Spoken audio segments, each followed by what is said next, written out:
Gold, trusted gold buyers. మీరు తాకట్టు పెట్టిన బంగారాన్ని విడిపించి ఈ రోజు ఉన్న మార్కెట్ ధరకు కొనబడను.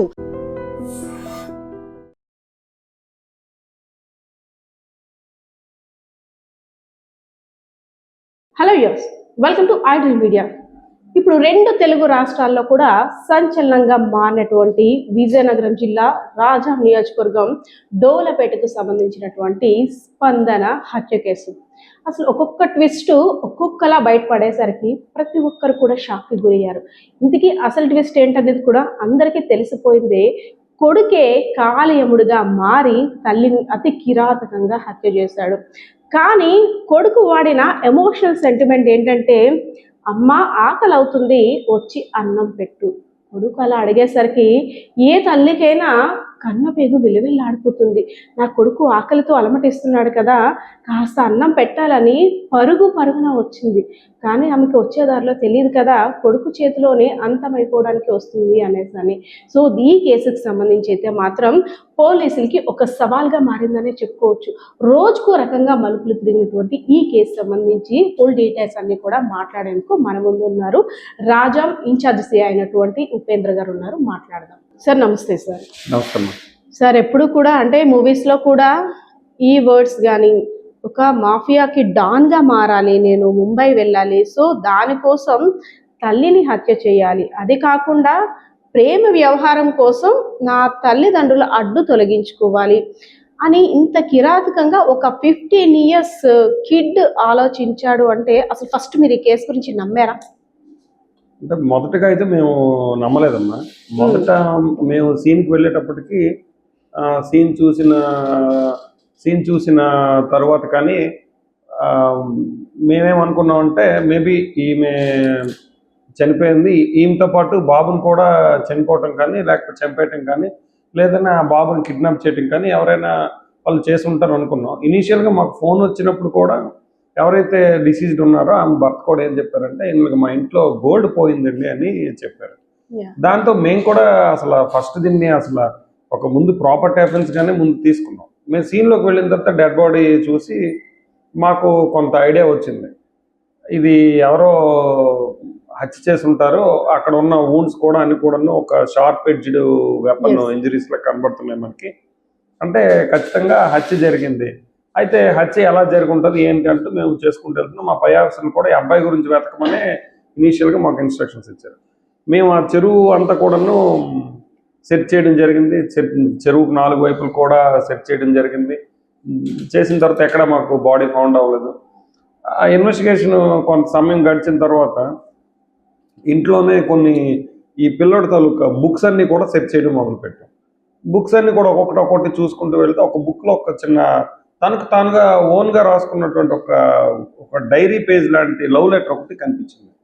ఆ లవ్ లెటర్లో ఏముంది అంటే, ఒక అమ్మాయి పేరు రాసి, నేను పలానా వాళ్ళని ఇలాగా చేస్తున్నాను, లవ్ చేస్తున్నాను, నాకు ఆ అమ్మాయి అంటే ఇష్టం, నాకు ఆ అమ్మాయి కోసం నాకు మరి పేరెంట్స్ కూడా వద్దు, అసలు నాకు పేరెంట్స్ కంటే అమ్మాయి ఇష్టం అని ఏదేదో అబ్బాయి రాసుకుంటూ వచ్చాడు. లాస్ట్లో ఒక బ్లడ్తో ఒక చిన్న పేరు కూడా రాసింది. సరే, బ్లడ్ చూసేటప్పుడు మాకేమనిపించిందంటే, కామన్గా చిన్నపిల్లలు బ్లడ్ అనేటప్పుడు భయపడతారు, కానీ ఒక బ్లడ్తో ఒక నేమ్ రాశాడు అంటే ఆ టెండెన్సీ లేదు, కొంచెం అబ్బాయి మెచ్యూర్డ్ అబ్బాయిలా ఉన్నాడు అని చెప్పేసి అని మేము ఫస్ట్ అనుకున్నాం. ఆ తర్వాత ఒక్కొక్కటి ఎవిడెన్స్ ఒక్కొక్కరిని ఎగ్జామిన్ చేసుకుంటూ వెళ్ళే క్రమంలోనే అబ్బాయి 1 గంట ఈ టైంలో ఇంట్లో నుంచి బయటికి వెళ్ళిపోతున్నట్టు అక్కడ బయట కనిపించినట్టు కూడా ఒక చిన్న పిల్లోడు, ఒక 7-8 ఏళ్ళ అబ్బాయి చెప్పడం జరిగింది. ఎప్పుడైతే మాకు కొంత అబ్బాయి ఇంట్లో నుంచి వెళ్ళిపోయాడు అని ఎప్పుడైతే డౌట్ వచ్చిందో, అక్కడి నుంచి ఇంకా వాళ్ళ దగ్గర ఉన్న మొబైల్ని ట్రాక్ చేసుకుంటూ తర్వాత వాళ్ళు ఎక్కడికి వెళ్ళారు ఏంటి అని చెప్పేసి, వాడి ఫ్రెండ్స్ ఎవరు, లోకల్లో వాడు ఎవరితో మాట్లాడతాడు, ఎవరితో ఆడుతాడు, కామన్గా ఎక్కడికి వెళ్తాడు, ఇవన్నీ కూడా ఎగ్జామిన్ చేసుకుంటే వాడి ఫ్రెండ్స్ని ఒక్కొక్కరిని తీసుకొచ్చిన తర్వాత అప్పుడు పలానా వాడితో కొంచెం ఎక్కువగా తిరుగుతాడు. అందులో మేము ఎవరైతే రెండో అబ్బాయి ఇందులో ఎవరైతే మనకి ఉన్నారో ఈ నేరంలో, ఆ అబ్బాయి తాలూకు డీటెయిల్స్ గురించి అంతా కూడా ఎంక్వైరీ చేసుకుంటూ వచ్చాం. అప్పుడు ఈ విధంగా వాళ్ళని మనం సెల్ ఫోన్ ట్రాకింగ్ ద్వారా వాళ్ళని కనిపెట్టుకుంటూ వెళ్తే అప్పుడు ఈ అబ్బాయి మనకి దొరకడం అనేది జరిగింది. సరే, ఈ నెల 4వ తారీఖున తన కూతురు చనిపోయినట్టు ఎవరైతే మృతురాలు స్పందన ఉన్నారో వాళ్ళ పేరెంట్స్, కుటుంబ సభ్యులు, వాళ్ళ హస్బెండ్ కానీ కంప్లైంట్ ఇచ్చారు. సో మీరు అప్పుడు సీన్ దగ్గరికి వెళ్ళేసరికి అసలు మీకు ఫస్ట్ సీన్ ఎలా కనిపించింది? ఇది హత్యగానే కనిపించిందా, లేదంటే బంగారం కోసమా, లేదంటే పిల్లడిని కిడ్నాప్ కోసమా? ఫస్ట్ అందులోని 15 ఇయర్స్ కిడ్ అంటే అందులో మెరిట్ స్టూడెంట్, 525 మార్క్స్ వచ్చాయంటే చిన్న విషయం కాదు, చాలా కష్టపడి చదివే ఉంటాడు. సో అందులో ఆ మార్క్స్ రావడానికి కారణం తల్లిదండ్రులు కూడా ఎంత మోటివేట్ చేస్తే కానీ అన్ని మార్క్స్ రావు. సో అలాంటిది అసలు అక్కడికి వెళ్ళిన తర్వాత ఫస్ట్ మీకు అనుమానం ఎవరి మీద వచ్చింది సార్ ఆ రోజు? ఫస్ట్ మేము సీన్లోకి వెళ్ళేటప్పటికమ్మా అక్కడ బాడీ ఏదైతే డెడ్ బాడీ ఉందో డెడ్ బాడీ పైన ఆర్నమెంట్స్ యాజ్ ఇట్ ఈస్గా ఉన్నాయి. ఆమె మెడలో గోల్డ్ మంగళసూత్రం అనేది ఉన్నది, అదర్ ఆర్నమెంట్ ఇంకో చిన్న ఆర్నమెంట్ ఒకటి ఉన్నది. పర్టికులర్గా ఏదైతే ఉందో గోల్డ్ కోసమే చేస్తే డెడ్ బాడీ మీద ఉన్న గోల్డ్ కూడా తీసుకోవాలి, కానీ ఓన్లీ ఇంట్లో ఉన్నటువంటి బీరువాలో ఉన్నటువంటి గోల్డే థెఫ్ట్ జరిగినట్టుగా మనకి ఇనీషియల్గా మనకు కనిపించింది. ఇంజరీస్ చూస్తే మేము ఇంజరీస్ చూసిన వెంటనే ఐడెంటిఫై చేసాం, ఏదైనా షార్ప్ ఆబ్జెక్ట్ వెపన్తో ఇంజరీస్ జరిగాయి. తర్వాత ఇంజరీస్ కూడా బ్రోటల్ ఇంజరీస్, మెడ చుట్టూ ఉన్నాయి, తర్వాత చెస్ట్లో ఉన్నాయి. కాబట్టి ఎవరో చంపాలనే చంపారు అనే విధంగా మేము ఇనీషియల్గా అయితే గుర్తింపు చేసాం. తర్వాత లోపలికి మేము ఇంట్లోకి వెళ్ళి ఏదైతే మెయిన్ సీన్ ఎక్కడైతే చంపడం జరిగిందో ఆ ప్లేస్ చూసిన తర్వాత కొంతసేపు స్ట్రగుల్ కూడా జరిగింది. ఆమె కొంతసేపు రెసిస్ట్ కూడా చేశారు మర్డర్ జరుగుతున్న టైంలో అని చెప్పేసి ఇంకొంత అనాలిసిస్ చేసుకున్నాం. ఇవి చేసుకున్న తర్వాత ప్రిలిమినరీగా మాకు అబ్బాయి పైన అయితే ముందు అనుమానం కలగలేదు, కానీ ఒక్కొక్కటి ఇన్వెస్టిగేషన్లో ముందుకు వెళ్తున్న కొద్దీ అబ్బాయి పైన మనకి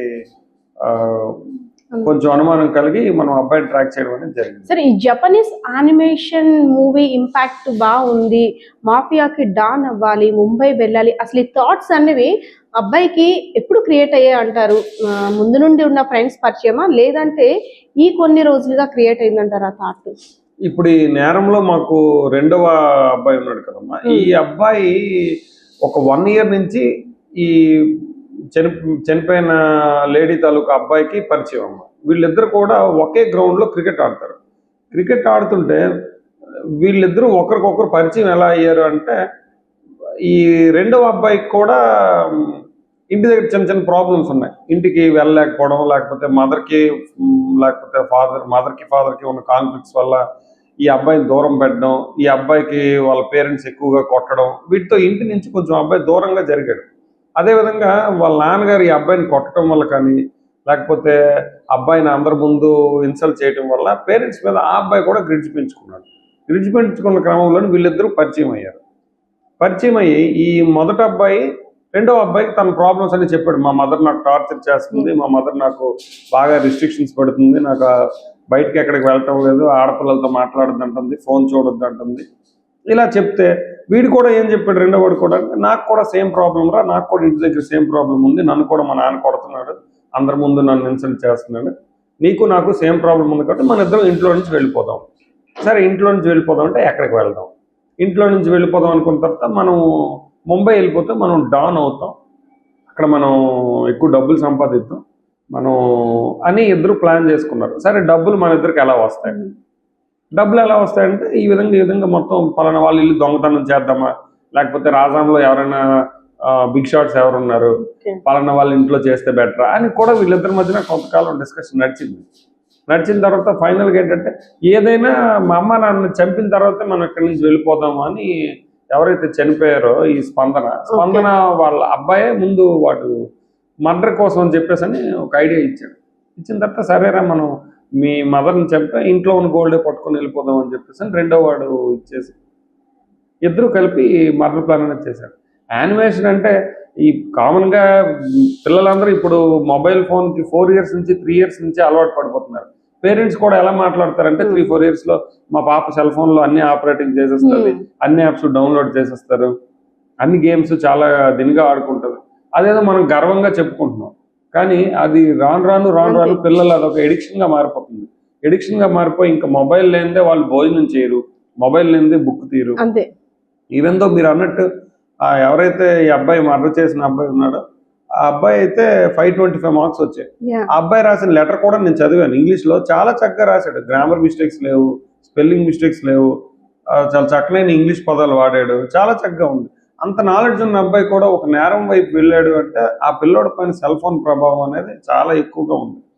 సినిమాల ప్రభావం, సెల్ ఫోన్ ప్రభావం, వీటితో మేము ఇద్దరు మొబైల్స్ చెక్ చేసేటప్పుడు యానిమేషన్ షోస్ ఏవైతే ఉన్నాయో, Korean animation shows, Japan animation videos ఉన్నాయో అవన్నీ కూడా ఫైటింగ్ సీన్స్, ఒకరినొకరు కాల్చుకోవటం, ఒకరినొకరు చంపుకోవటం, ఒక వ్యక్తిని చంపి అతని దగ్గర మెడలో ఉన్నటువంటి చైన్ లాక్కోవడం, ఈ టైప్ ఆఫ్ నేరాలతో ఉన్నటువంటి యానిమేషన్ షోస్ని మేము ఎక్కువగా మొబైల్స్లో, ఇద్దరు మొబైల్స్లో కూడా చూసాం. అంటే సార్ ఈ అబ్బాయి ఒక డౌట్, ఈవెన్ డాన్గా ఈయన అవ్వకపోయినా ఆ ప్రాసెస్ అమ్మాయి కోసం వాళ్ళ పేరెంట్స్ అడ్డు చెప్పారని ఆ గ్రెడ్జ్ అయితే ఫుల్ గా ఉంది అబ్బాయి దగ్గర. ఉందమ్మా, ఉంది. ముంబై వెళ్ళి డాన్ గా మారకపోయినా అమ్మాయి కోసం కేవలం చంపేయాలి, ఎలా అయినా చంపేయాలి. నన్ను మా మదర్ ఫాదర్ ఇద్దరు టార్చర్ చేస్తున్నారు. నేను అనుకున్నది ఏది వాళ్ళు చేయట్లేదు, నేను అడిగింది ఏది కొనివ్వట్లేదు, నాకు డబ్బులు ఇవ్వట్లేదు ఖర్చుకి. నా తర్వాత ఈ అమ్మాయి విషయం ఒకటి, వీటన్నిటిలో మదర్ ఏంటంటే కొంచెం రిస్ట్రిక్షన్ చేస్తున్నారు. నువ్వు మాట్లాడకూడదు, చదువుకోవాలి, ఆడపిల్లలతో మాట్లాడకూడదు, ఇవన్నీ వాళ్ళు గ్రిడ్జ్ పెంచుకున్నాడు. ఆ పాపం ఆమె దురదృష్టవంతరాలు. ఈ హత్య జరిగిన రోజు ఉదయం కూడా అబ్బాయిని దగ్గరలో ఉన్న శివాలయంకి తీసుకొని వెళ్ళింది ఆమె. 9:30, 10 o'clock శివాలయంకి తీసుకొని వెళ్ళారు. శివాలయంలో పూజ చేయించడం, వాటితో రోజు శివాభిషేకం చేయించడం, నీకు మంచి జరుగుతుంది నాన్న అని చెప్పేసి అనేసి వాడిని బాగా ముద్దు చేశారు. ఒక్కడే అబ్బాయితో అడిగినవన్నీ అబ్బాయికి కొనివ్వటం, ఇవన్నీ కూడాను అబ్బాయి మీద పాజిటివ్ కంటే నెగిటివ్ ఇంపాక్ట్ ఎక్కువగా కలిగించింది. సార్ మదర్ సెంటిమెంట్ ని యూజ్ చేసుకున్నాడా? ఆకలి అవుతుంది అంటే అమ్మ గ్యారంటీగా వస్తుంది, కంపల్సరిగా కాలు చేతులు కడుక్కోవడానికి వాష్రూమ్కి వెళ్తుంది, అదే మనకి అదును అనేసి అంటే తల్లి ప్రేమ మీద తను పాయిజన్ చల్లాడంటారా? అవును, అంటే మనం ఒక్కొక్కసారి తలుచుకుంటే వెరీ హీనియస్ క్రైమ్ అనమాట. మదర్ మరుసటి రోజు ఫంక్షన్ ఉంది, నేను మా అమ్మ వాళ్ళ ఇంటికి వెళ్ళి ఒక చిన్న ఆర్నమెంట్స్ ఉన్నాయి తెచ్చుకుంటాను అని వాళ్ళ అమ్మ వాళ్ళ ఇంటికి వెళ్ళారు. అక్కడ ఒక 1/2 hour కూర్చున్న తర్వాత ఈ అబ్బాయి ఫోన్ చేసి, అమ్మ నువ్వు వచ్చామ్మా, ఆకలేస్తుంది, ఏం వండలేదు, నువ్వు రా అంటే పాపం అమ్మ ఆమె పరుగున రావడం అనేది జరిగింది. దురదృష్టవశాత్తు ఆ కన్న కొడుకు పిలిపే కాలయముడు పిలుపుగా ఆమె పునామా నరకం నుండి రక్షిస్తాడు అంటారు, కానీ తినే యముడుగా మారి అమ్మని అసలు సార్ ఇన్నేళ్ల సర్వీస్, అదర్వైజ్ ముందు ఎప్పుడైనా ఇలాంటి సీన్ మీరు మూవీస్లోనైనా చూసారా? అసలు ఎక్స్పోర్ట్ చేశారా? ఇంత దారుణమైన సంఘటన రాజాంలో జరుగుతుందంటే ఈ కేసుకు సంబంధించి ఇందులో డిటెక్షన్ నేను కూడా ఉన్నానంటే అసలు ఒకసారిగా మనకి గూస్ బంప్స్ వస్తాయి. ఆ కేసులో ప్రధాన నిందితుడు కొడుకే అనేసి, అది కూడా 15 ఏళ్ల వయసు అబ్బాయి. సో ఎప్పుడైనా ఇలాంటి కేసు మీకు ఎప్పుడైనా వచ్చిందా? లేదమ్మా, యాక్చువల్గా నేను 15 ఏళ్ళు సర్వీస్ నాది డిపార్ట్మెంట్లో. ఈ 15 ఏళ్లలో నేనైతే ఇటువంటి నేరాన్ని ఎక్స్పీరియన్స్ చేయలేదు. మోరోవర్ ఇటువంటి నేరాన్ని కూడా వినలేదు. మనం ఇంతకుముందు కూడా తల్లిదండ్రుల్ని చంపిన కొడుకుల్ని చూసాము అంటే ఎవడో బాగా డ్రంకర్డ్ ఉండి వాడు బాగా వ్యసనాలకు అలవాటు పడిపోయి వాడికి ఏం చేయాలో తెలియక కొంచెం పెద్దోళ్ళు 40 years, 30 years, 50 years ఇలా తల్లి మీద తిరగబడి చంపే వాళ్ళని చూసాం. కానీ 15 years ఒక పిల్లోడు, తల్లి ప్రేమలోనే పెరిగే ఒక పిల్లోడు తల్లినే హత్య చేయడం అనేది ఇంతవరకు వినలేదు, చూడలేదమ్మా. అదేవిధంగా మేము ముందు కూడా ఇటువంటి నేరాలు జరగకూడదు, మా కంటికి కనబడకూడదు అనేది మేము మాత్రం మనస్ఫూర్తిగా కోరుకుంటున్నాం. సార్ ఇందులో మీరు ఒక పోలీస్ అధికారిగా కాకుండా ఒక పేరెంట్ లా ఆలోచిస్తే ఎవరిది తప్పు అనిపిస్తుంది? అతిగా రెస్ట్రిక్షన్స్ పెట్టడం పేరెంట్స్ తప్ప, లేదంటే ప్రేమగా చెప్పినా సరే యాక్సెప్ట్ చేయడానికి పిల్లలు రెడీగా ఉన్నారా లేదా ఒక క్వశ్చన్ మార్క్ వస్తుంది. అంటే సమాజం ఎటైనా సరే పేరెంట్స్ని తిడుతుంది, మంచి చెప్పినా పేరెంట్స్ని తిడుతుంది, అతిగా మంచి చెప్తున్నారని. చెప్పకపోతే వదిలేస్తున్నారు పిల్లల్ని, ఇలా కని వదిలేశారు, అలా చెడు తిరుగులు తిరుగుతున్నారని. అసలు పేరెంట్స్కి అసలు ఎలా చూడాలి? ఈ తల్లి కొడుకుల బంధంని ఇప్పుడు ఎలా చూడాలి? వాస్తవంగా ఏంటంటే ప్రతి పేరెంట్స్ కూడా నా పిల్లోడు మంచిగా ఉండాలి, మాకంటే గొప్పడు అవ్వాలి, బాగా చదువుకోవాలి, బాగా ఆస్తిపరుడు అవ్వాలి అనే ఒక కోరికతోనే పిల్లలకి రిస్ట్రిక్షన్స్ అనేవి ఏర్పాటు చేస్తారు. ఇప్పుడు నేను ఇక్కడ ఒక పేరెంట్గా నాకు 2 అబ్బాయిలు ఉన్నారమ్మా. నేను కూడా నా 2 అబ్బాయిల గురించి అలాగే ఆలోచిస్తాను. రోజు నువ్వు ఎంత టైం క్రికెట్ ఆడుకోవాలి, లేదా ఎంత టైం చదువుకోవాలి, ఈ టైం మ్యాచ్ చూడాలి, లేదా ఏదో ఒకటి వాడికి టీవీ చూసుకోవాలని ఒక రిస్ట్రిక్షన్స్ అనేవి పెడతాను.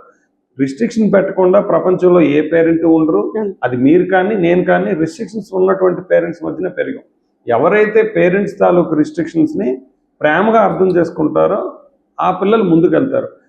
ఎవరైతే తల్లిదండ్రులు పెట్టే ఆంక్షల్ని ఇవి నాకు హెరాస్ చేస్తున్నారు అని ఎవరైతే భావిస్తారో వాళ్ళు ఇటువంటి నేరాల్లో ఇన్వాల్వ్ అవుతారు. ఈ నేరం అనే కాదమ్మా, ఇంకా నేరాల్లో 15 ఏళ్ళు 14 ఏళ్ళ పిల్లలు ఇన్వాల్వ్ అవుతున్నారు అంటే, స్నాచింగ్స్ అని, దొంగతనాలని, రకరకాల నేరాలన్నింటిలో కూడా ఇన్వాల్వ్ అవుతున్నారు అంటే అది పేరెంట్స్ తప్పు కదమ్మా. పేరెంట్స్ చెప్పిన విషయాన్ని వాళ్ళు అర్థం చేసుకునే విధానం తప్పు. దానికి ఏంటంటే తల్లిదండ్రులు కూడా పిల్లవాడి మనస్తత్వాన్ని ముందు అర్థం చేసుకోవాలి. వీడి అగ్రెసివ్ నేచరా, సాఫ్ట్ నేచరా, లేకపోతే వీడి ఫ్రెండ్స్ ఎవరు, లేదంటే వీడు యాటిట్యూడ్ ఏంటి, వాడి తాలూకా మొత్తం అనలైజ్ చేసుకొని అప్పుడు వీడికి ఎలా చెప్తే వింటాడు అని చెప్పేసి అని మనం కూడా కొన్ని సందర్భాల్లో చేసుకోవాల్సి ఉంటుంది. తర్వాత ఇంకోటి కూడా ఏంటంటే మన పిల్లలు తప్పు చేసినప్పుడు కూడా కొంతమంది పేరెంట్స్ ఏం చేస్తున్నారంటే బయటికి చెప్తే మా పరువు పోతుందేమో అని చిన్న చిన్న తప్పులు చేసినప్పుడు వాటిని కవర్ చేసుకుంటూ దాచుకుంటున్నారు. దానివల్ల ఏమవుతుందంటే వాడికి పెద్ద నేరంకి మనం చేసేయడానికి మనమే దారి చూపిస్తున్నట్టు. సార్, తల్లి తండ్రిని అంటే తండ్రి అదృష్టవంతుడు అయిపోయాడా? తండ్రి కూడా ఉంటే ఆ నిమిషంలో తండ్రిని కూడా వీరిద్దరు అంతే కిరాతకంగా చంపడానికి రెడీ అయిపోతారా? చేస్తారమ్మా. వీళ్ళకి ఆ టైంలో ఏమైనా తండ్రి ఇంట్లోకి వచ్చినా, లేదంటే తండ్రి ఏమైనా వీళ్ళకి ఆ టైంలో అపోజ్ చేసినా 100% తండ్రి మీద కూడా వీళ్ళిద్దరూ అటాక్ చేస్తారు. సార్, గాంజా ఇంపాక్ట్ ఏమైనా ఉందంటారా వీళ్ళ మీద? అసలు అంటే గాంజా ఇంపాక్ట్ అంటే ఆ ముందు ఏమున్నది అన్నది మనకి అనలైజ్ చేసుకోలేం. ఆ రోజు కంటే అక్కడ అంత టైం లేదమ్మా. అఫెన్స్ జరిగే time around 45 minutes to 1 hour లోపటే జరిగింది. ఎందుకంటే వీళ్ళు టెంపుల్కి వెళ్ళి వచ్చిన టైంకి మళ్ళీ మదర్ ఇంటికి వచ్చే టైంకి మధ్యలో హార్డ్లీ 1 hour టైమే ఉంది. అందుకు ఆ టైంలో వాళ్ళు బయటకు వెళ్ళి వచ్చే ఛాన్స్ లేదు. ఈ పిల్లోడు ఇంట్లో ఉన్నట్టుగా ఆ పక్కనే వాళ్ళ పాప ఉంది, చిన్న పాప. ఆ పాప చెప్తుంది, అన్నయ్య ఇంట్లోనే ఉన్నాడు, ఎక్కడికి వెళ్ళలేదు అని చెప్పేసి నా పాప కూడా చెప్పింది. టీవీ సౌండ్ కూడా పెద్దది పెట్టి చూశాడు బాగా. అరౌండ్ ఈ హత్య జరుగుతున్న టైంలో కూడా టీవీ సౌండ్ చాలా పెద్దది పెట్టేసి ఉంది.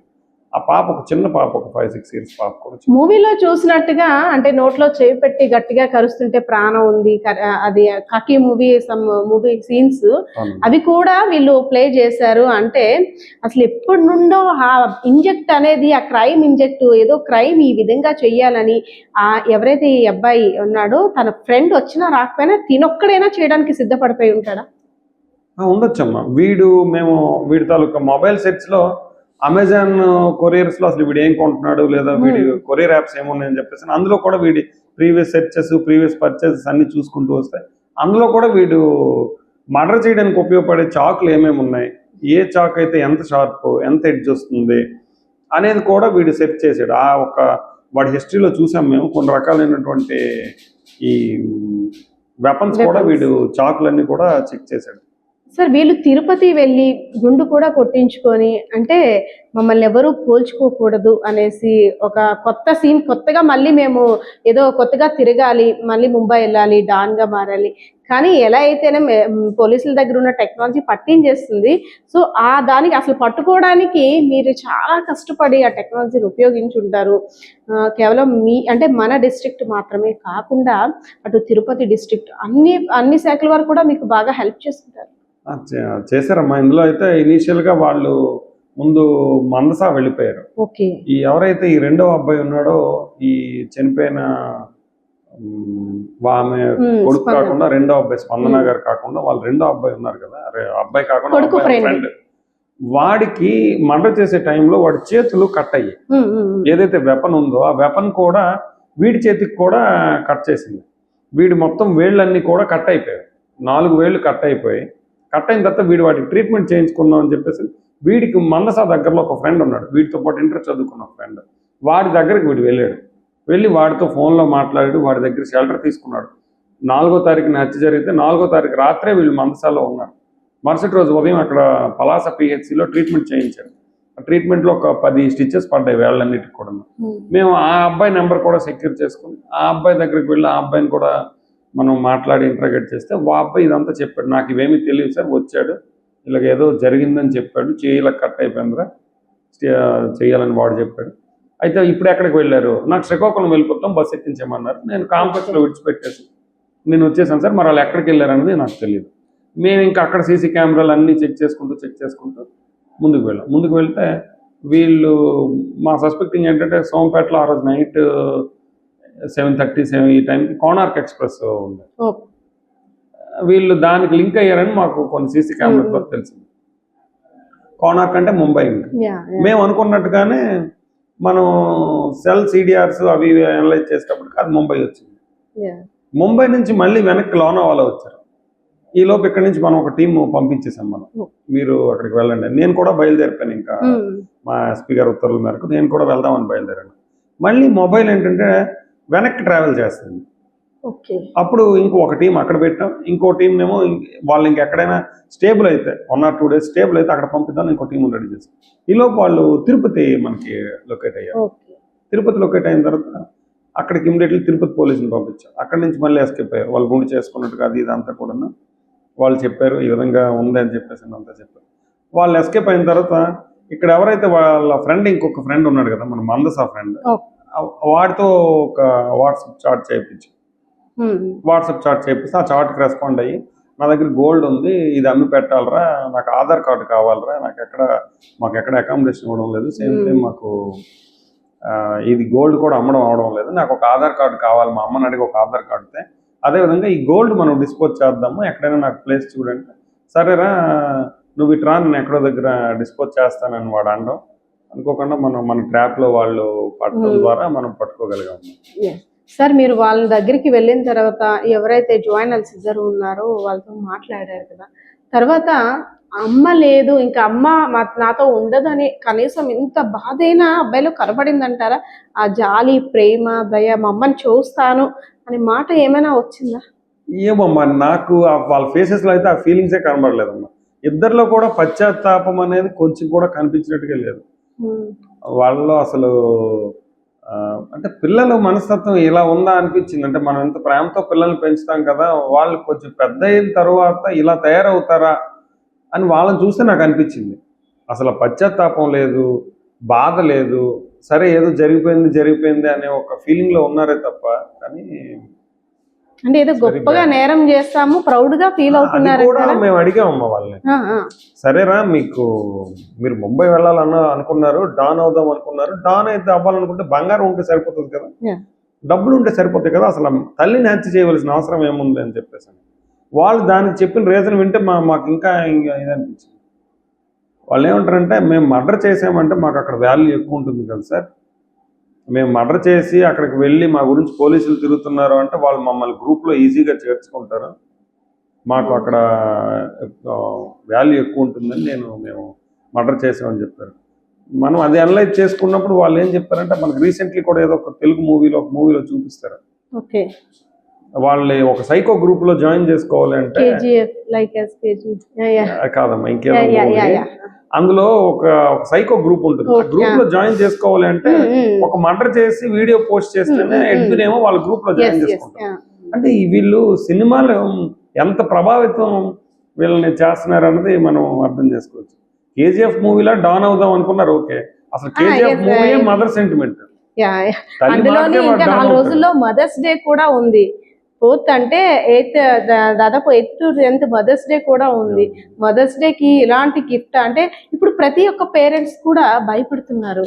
పిల్లలు మన ముందు మంచిగా ఉంటున్నారు, చదువుతున్నారు, కానీ లోపల ఇంకో కోణం కూడా పిల్లల్లో ఉందా అనేసి ఈ ఘటన చూసిన తర్వాత అలర్ట్ అవుతున్నారు.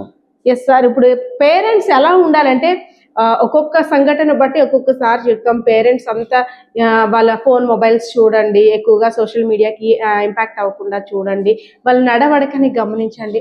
మరి స్పందన గారు కూడా చేసింది అదే కదా సార్, కొడుకు మంచి బాటలో వెళ్ళాలని ఏ తల్లి కోరుకోదు. 525 మార్కులు వచ్చాయంటే నా కొడుకు 90% వచ్చింది అనేసి ఆ తల్లి ఆ రోజు ఎంత ఆనందపడిందో కదా. అలాంటిది ఎందుకు తల్లి ఇంత బాగా చూస్తున్నప్పుడు కూడా నాట్ ఓన్లీ దిస్ బాయ్, ఈ అబ్బాయే కాదు, మనం రీసెంట్ గా చూసుకుంటే మొబైల్ కోసం మొబైల్ చూడొద్దు అన్నందుకు, ఇంటర్మీడియట్ ఎగ్జామ్స్ బెటర్మెంట్ రాయాలి కదా, మొబైల్ చూడొద్దు అన్నందుకు కూడా ఒక అమ్మాయి సూసైడ్ చేసేసుకుంది. అసలు పేరెంట్స్ పిల్లలతో ఎలా ఉంటే వాళ్ళకి మంచి భవిష్యత్ అనేది మనం చూడగలం అనేసి మీకు వచ్చే ఆలోచన ఎలా ఉంది సార్? అంటే నేను పేరెంట్గా ఏమంటే ఆలోచిస్తానంటమ్మా, వాస్తవంగా మనం ఇప్పుడు ప్రజెంట్ టెండెన్సీలో అంటే ప్రీవియస్ తల్లిదండ్రులకి ఇప్పుడు తల్లిదండ్రులకి ఉన్న ఇదేంటంటే, ఇప్పుడు ఉదాహరణకు మా నాన్నగారే ఉన్నారనుకోండి. మా నాన్నగారు కూడా ఒక డిపార్ట్మెంట్లో హెడ్ కానిస్టేబుల్గా పనిచేసి రిటైర్ అయ్యారు. ఆయన మాతో ఎప్పుడు చెప్పే విషయం ఏంటంటే, ఆరోగ్యం జాగ్రత్తగా ఉంచుకోవాలి, మనం నలుగురితో మంచిగా ఉండాలి, మనం ఈ విధంగా ఉంటే మనం ఎలా ఉన్నా మనం బతకవచ్చు. చదువుకున్నా చదువు రాకపోయినా నువ్వు ఏ పనైనా చేసుకొని నువ్వు బతకాలంటే హార్డ్ వర్కింగ్, డిసిప్లిన్, హెల్త్, ఈ 3 ఉంటే నువ్వు హ్యాపీగా ఉంటావు నాన్న అని మా ఫాదర్ నాకు చెప్పేవారు. కానీ నేను ఇప్పుడు నా పిల్లోడికి ఏం చెప్తున్నానంటే, నాన్న నీకు ఐఐటి ర్యాంక్ రావాలి, నీట్లో ర్యాంక్ రావాలి, మా బ్యాచ్మేట్ వాళ్ళ అబ్బాయికి ఏమో ఐఐటిలో 25th ర్యాంక్ వచ్చింది కాబట్టి నీకు 24th ర్యాంక్ నీకు వచ్చేయాలి, లేదా నీకు ఈ ఎగ్జామ్ నువ్వు క్రాక్ చేసేయాలి అని ఎంతసేపు మనం వాళ్ళని చదువు మీదే ఫోకస్ చేయమని చెప్తున్నామే తప్ప వాళ్ళకి నైతిక విలువలు కానీ, లేకపోతే సొసైటీ పట్ల మన బాధ్యత ఏంటని కానీ, డిసిప్లిన్లో ఉన్నటువంటి గొప్పతనం ఏంటని కానీ మనం పిల్లలతో అసలు తల్లిదండ్రులు ఈరోజు ఎవరు కూడా మాట్లాడట్లేదు. అసలు పిల్లలతో మనం సరిగ్గా మాట్లాడకే పిల్లలకి తల్లిదండ్రులకి గ్యాప్ వస్తుందేమో అని నేను భావిస్తున్నానమ్మా. వాళ్ళకి 4th క్లాస్ నుంచి 5th క్లాస్ నుంచి హాస్టల్స్లో వేసేయటం, వాళ్ళు అక్కడ హాస్టల్స్లో ఉన్న తర్వాత తల్లిదండ్రులకి పిల్లలకి మధ్యన ఎఫెక్షనేషన్ అనేది తగ్గిపోతుంది. తర్వాత వాళ్ళలో కూడాను ఈ రకరకాలైనటువంటి భావనలు కలగడం, మా అమ్మ నాన్నకి నేను ఇష్టం లేదు అందుకే నాకు హాస్టల్లో వేశారు. మనం చిన్నప్పుడు కూడా ఒకప్పుడు పేరెంట్స్ కొట్టేవాళ్ళు కాదు, ఎంతో పెద్ద తప్పు అయితేనే పేరెంట్స్ కొట్టేవాళ్ళు, ఏదో మేజర్ మిస్టేక్ చేస్తే. ఈరోజు మనం ఊరకనే చిన్న చిన్న వాటికి పిల్లల మీద అరవటం, చిన్న చిన్న వాటికే మనం మన యాంగ్జైటీ అంతా వాళ్ళ మీద చూపించడం, బయట నుంచి వర్క్ స్ట్రెస్ తీసుకొచ్చి వాళ్ళ మీద చూపించడం, వీటన్నిటితో కూడా పిల్లలు తల్లిదండ్రులు యాంటీగా చూసే పరిస్థితి వచ్చింది. అందుకు మనం మారాలి, మన పిల్లలు మారాలి అనుకుంటే ముందుగా అసలు ముందు తరాల్లో పిల్లల్ని బాగు చేసుకున్నప్పుడు తల్లిదండ్రులు ఏ విధంగా ఉన్నారో ముందు వాళ్ళని మనం అబ్జర్వ్ చేసుకుంటూ మనం అవి అడాప్ట్ చేసుకోవాలని నేను అనుకుంటున్నాను. Thank you so much. Yes, ఈ స్పందన గారి మర్డర్ విషయం తెలిసిన తర్వాత ప్రతి ఒక్క పేరెంట్ కూడా ఒక టెన్షన్ వాతావరణానికి గురవుతున్నారు. ఎందుకంటే పిల్లల్ని అసలు ఎంత మంచిగా చూసినా వారు స్వీకరిస్తున్న విధానం ప్రశ్నార్థకంగా మారుతుంది. అసలు వారి మనసులో ఉన్న ఆంతర్యం ఏమిటో అర్థం కావటం లేదు. మూవీస్ ఇంపాక్ట్ పడడం వల్ల డాన్గా మారాలని ఆలోచన రావడం ఒక ఎత్తైతే, అమ్మాయితో ప్రేమ వ్యవహారం వద్దు, మంచి విద్యా బుద్ధులు నేర్చుకో, క్రమశిక్షణగా ఉండు, మంచి పేరు తెచ్చుకో అని ఆ మాటలు తను యాక్సెప్ట్ చేయకుండా అతి కిరాతకంగా, అంటే కొడుకు అంటే పునామా నరకం నుండి తప్పిస్తాడని కొడుకు పుట్టిన వెంటనే తల్లిదండ్రులు ఎంతో సంతోషిస్తారు, మా కన్న కళ్ళన్నీ కూడా నెరవేరిపోయాయి, ఏ దేవుడో మా కాస్త చూశాడని. కానీ అలాంటి కొడుకు చేతుల్లోనే నరకయాతన అనుభవించి ఆమె దేవుడి దగ్గరికి వెళ్ళిపోయింది. ఆ ముందు శివాలయానికి కూడా వెళ్ళింది, ఎంత మొక్కుకుందో కొడుకు మంచి స్థానంలో ఉండాలనేసి. సో పేరెంట్స్ అయితే మాత్రం చాలా జాగ్రత్తగా ఉండాలి. పిల్లల్ని అయితే మాత్రం ప్రతి ఒక్కరు కూడా ఒక కంట కనిపెడుతూ ఉండాలని ఈ సంఘటన అయితే మాత్రం ప్రతి ఒక్కరిని కూడా అలర్ట్ చేస్తుంది. మా పిల్లలు చాలా అమాయకులు, మా పిల్లలు చాలా తెలివైన వాళ్ళు, వారికి ఇలాంటివి ఏమీ తెలియదు, అసలు వారి నోట్లో నాలుకే ఉండదు, మా పిల్లలు ఏదైనా హ్యాండిల్ చేస్తారని అలాంటి పేరెంట్స్ ఎంతోమంది కూడా తమ పిల్లల గురించి చాలా ప్రౌడ్గా ఫీల్ అవుతుంటుంటారు. కానీ రోజులు మారిపోయాయి. అసలు పిల్లల మనసులో ఏముందో ఫస్ట్ మనం తెలుసుకొని వారి ఆలోచన తగ్గట్టు మనం కూడా నడవాల్సిన సమయం కూడా మనకి దగ్గర పడిపోయిందన్నట్టయితే మాత్రం అలర్ట్ చేస్తున్న పరిస్థితి కనిపిస్తుంది. 100% బాలకృష్ణతో Padma, iDream media, Vizianagaram.